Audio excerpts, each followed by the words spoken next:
सभी साथियों को कुमार राजेश का नमस्कार। साथियों, एकादशी श्रृंखला में आज मैं आपसे जया एकादशी के बारे में बात करने जा रहा हूँ। माघ शुक्ल पक्ष की एकादशी को जया एकादशी कहा जाता है। जया एकादशी के दिन जगतपति जगदीश्वर भगवान विष्णु की पूजा की जाती है। जो श्रद्धालु भक्त इस एकादशी का व्रत रखते हैं, उन्हें दशमी तिथि से इस व्रत के नियमों का पालन करना चाहिए। दशमी को एक समय का ही भोजन करना चाहिए। ध्यान रखा जाना चाहिए कि आहार सात्विक हो। अगले दिन एकादशी के दिन श्री विष्णु भगवान का ध्यान करके व्रत का संकल्प करना चाहिए और फिर भगवान की पूजा करनी चाहिए। पूरे दिन व्रत रखा जाना चाहिए और रात्रि में भी जागरण करना चाहिए। रात्रि में भी उपवास रखने का विशेष फल प्राप्त होता है। अगर रात्रि में व्रत संभव ना हो तो फलाहार कर सकते हैं। अगले दिन द्वादशी को निर्धनों और ब्राह्मणों को भोजन करवाएं। मित्र बंधु बांधवों को भोजन करवाने के बाद फिर स्वयं भोजन करें। ब्राह्मणों को भोजन कराने के पश्चात जनेऊ सुपारी देकर उन्हें विदा करें।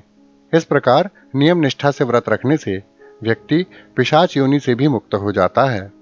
पुराणों में वर्णित प्रसंग के अनुसार धर्मराज युधिष्ठिर ने एक बार भगवान श्री कृष्ण से कहा, भगवान, आप स्वदेज, अंडज, उद्भिज और जरायुज चारों प्रकार के जीवों के उत्पन्न, पालन तथा नाश करने वाले हैं। अब आप कृपा करके माघ शुक्ल एकादशी का वर्णन कीजिए। इसका क्या नाम है और इसका क्या महात्म्य है। भगवान श्री कृष्ण कहने लगे, हे राजन, इस एकादशी का नाम जया एकादशी है। इसका व्रत करने से मनुष्य ब्रह्म हत्या आदि पापों से छूटकर मोक्ष को प्राप्त होता है। इसके प्रभाव से भूत पिशाच आदि योनियों से मुक्ति मिल जाती है। इस व्रत का विधि पूर्वक पूजन विशेष फलों को प्रदान करता है। मैं आपसे एक कथा कहता हूँ।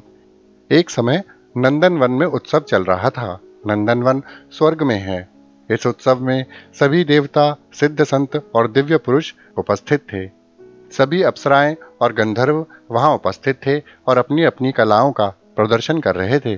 उन गंधर्वों में प्रसिद्ध गंधर्व पुष्पदंत अपनी रूपवती कन्या पुष्पवती के साथ वहां उपस्थित था। प्रसिद्ध गंधर्व माल्यवान भी वहां उपस्थित था। माल्यवान अत्यंत रूपवान था। माल्यवान प्रसिद्ध गंधर्व था और गायन में उसके जोड़ का कोई भी गंधर्व वहां नहीं था। गंधर्व कन्या पुष्पवती ने माल्यवान को उत्सव में देखा और उस पर मोहित हो गई और माल्यवान को आकर्षित करने की कोशिश करने लगी। वह माल्यवान पर काम बाण चलाने लगी। उसने अपने रूप, लावण्य और हाव भाव से माल्यवान को वश में कर लिया। पुष्पवती और माल्यवान दोनों ही अत्यधिक सुंदर थे, इसलिए उनमें सहज ही परस्पर आकर्षण हो गया। उत्सव में माल्यवान का गायन और पुष्पवती का नृत्य प्रारंभ हुआ।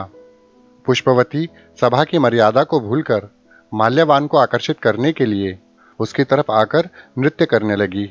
माल्यवान गंधर्व कन्या की भंगिमा को देखकर सुध-बुध खो बैठा और गायन की मर्यादा से भटक गया, जिससे सुर ताल से उसका नाता टूट गया। इनके ठीक प्रकार से ना गाने तथा स्वर ताल ठीक नहीं होने से इंद्र क्रोधित हो गए और उन्होंने इसमें अपना अपमान समझा। पुष्पवती और माल्यवान दोनों घबरा गए। इंद्र ने कहा, हे मूर्खों, तुमने मेरा अपमान किया है। तुमने मर्यादा का उल्लंघन किया है, इसलिए तुम्हारा धिक्कार है।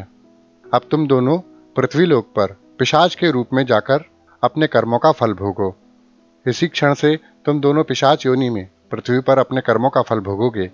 इंद्र का ऐसा श्राप सुनकर दोनों अत्यंत दुखी हुए और उसी क्षण पर दोनों हिमालय पर्वत पर प्रकट हो गए। यहाँ वे पिशाच रूप में इधर उधर भटकने लगे। इस योनि में उन्हें गंध, रस तथा स्पर्श आदि का कुछ भी ज्ञान नहीं था। यहाँ उनको महान दुख मिल रहे थे। उन्हें एक क्षण के लिए भी निद्रा नहीं आती थी। पिशाच योनि होने के कारण अब रक्त ही उनका भोजन था। जहाँ ये दोनों पिशाच भटक रहे थे, उस जगह का वातावरण अत्यंत शीतल था, इसलिए उनके रोंगटे खड़े रहते थे और मारे ठंड के दोनों के दांत बचते रहते थे। एक दिन पिशाच ने अपनी स्त्री से कहा कि पिछले जन्म में हमने पाप किए थे, जिसके कारण हमें यह दुखदायी पिशाच योनि प्राप्त हुई है। इस पिशाच योनि से तो अच्छा था कि हमें नरक मिल जाता। हम दोनों को अब किसी प्रकार का पाप नहीं करना चाहिए। इस प्रकार विचार करते हुए वे अपने दिन व्यतीत कर रहे थे। दैवयोग से तभी माघ मास में शुक्ल पक्ष की जया नामक एकादशी आई।